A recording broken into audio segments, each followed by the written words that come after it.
Hindi ka naman natumba. Tuhod mo parang kumikirot-kirot, ganyan. Ganyan din nangyari sa'yo kasi nabigla ka eh. Ganyan din yan. Tapos pag in-x-ray, wala namang problema. May mga spar lang na maliliit. That is sign of aging. So, dito na ako. Oh, 72, nabigla yung mga ligaments and tendons mo dyan. Mamamaga. Gusto ka konti. Parang ito apektado din dahil pagkahatas. Alam niyo kung bakit apektado? Because yung supraspinatus natin sa pagganyan. Nandito yung tendon niya.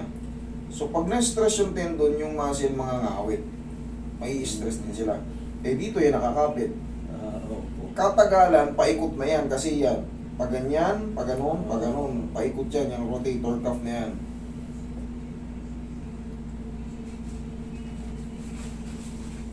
Yun.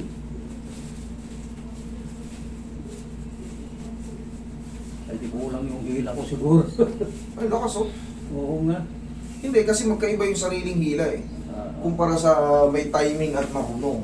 Kung pag ibang tao humila, mata-timing. Kasi pag ikaw, basta mo na lang hahatakin.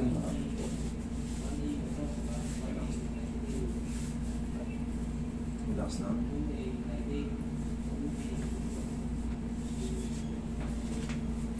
Ang ano ko pa, Doc, may tinnitus ako. Tinnitus? Oo. Okay. 15 years na yata.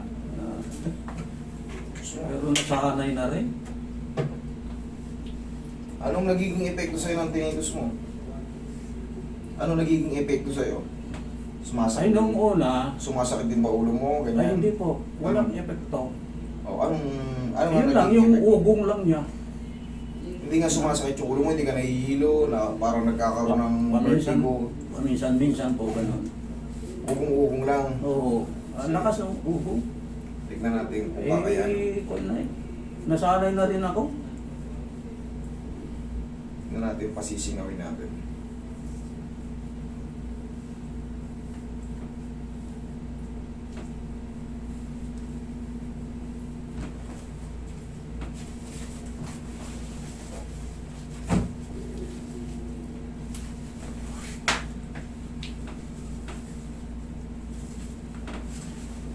Nalamutok pala yun.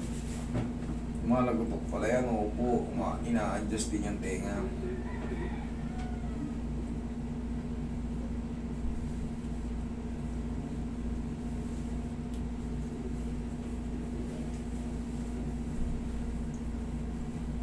Humihina rin ba minsan pandinig nyo? Oo. Ngayon talagang pagka ano eh, tapos pagka maingay yung mga sound, naiirita ako. Nagdo-double sound. Oo nga. Para mabibingi.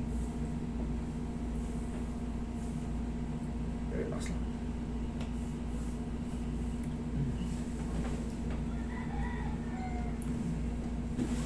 Tagilid ka tayo. Kung lalaban. Lamputan mo lang ang tao mo. Sige, lamputan mo lang. Kabilang side. Kung minsan ito O yan, pambalakang to. Ang ginagawa natin. Basta huwag nyo lang lalabanan. Lamputan nyo ng katawan nyo. Hindi kayo masasangkat. Sige, lamputan mo lang. Yan. Isa pa. Dapa.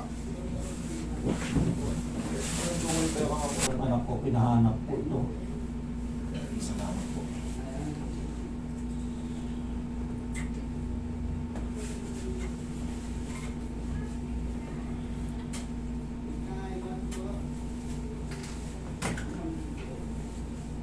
Diyan ka lang kaya. Ang nalabanan na. Ang gagawin nyo lang is in-exhale lang. Inhale. Exhale. Yan. Papanuhin mo yung sarili mo. Ayun pala eh. Talagang mapupunta rin pala ako dito. Nagpalaglag ka sa ano eh. Yan. Ay, Ang benefits ng nanonood kayo sa mga ganito, malalaman nyo kung marunong ba yung pinapanood nyo. ano nga po.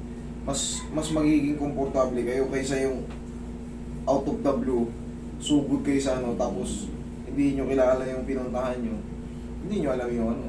Hindi katulad pagka nanonood kayo, malalaman nyo yung kung ano yung ginagawa. Basta na umpisahan ko yung video nyo, ay hindi na ako naalis doon. Mahilig ako manood ng ganito. Kanya-kanyang trip eh. Yung iba naman mahihilig sa mga halaman, mga buto-buto. Lahat na kasi binablog ngayon eh. Binablog na rin yung mga pagbibenta ng isda, panghuhuli. Lahat na eh. Lahat na, binablog na eh. Pati pag-iigo, no? Pati yung mga sasakyan, mga piyesa ng sasakyan, lahat na binablog. Wala nang ano, kanya-kanya na lang tayo ng ano, kung anong kursunada natin. Iba naman, kalokohan, mga scripted na mga sigawan, mga ganyan. Ayun pala, taga Isabela pa kayo. Mm. Nakausap ko yung tatay mo kanina eh, taga Rojas pala. Okay. At taga San Agustin ako, Mm. dati. Pakiramdaman nyo nga yung tenga nyo. Eh, nandun pa rin yung kuko. Siguro yung talagang hindi na ano yan. Mm. Wala naman nang, hindi, walang nasasabi na makakagamot ng tinnitus eh. Pero, malakas na may pandinig nyo. Malakas, Okay. pandinig. Baka may konting scratch yung ano mo eh. Konting scratch yung eardrum mo eh, kaya ganun eh. Wala, nagpatingin naman ako sa mga espesyalista ng ganito eh. Wala daw, okay lang daw yung eardrum ko. Anong nagiging problema? Wala, eh ganun na lang. Tinnitus. Ano, wala. Okay. Kasalanan mo yan. Okay? Thank you.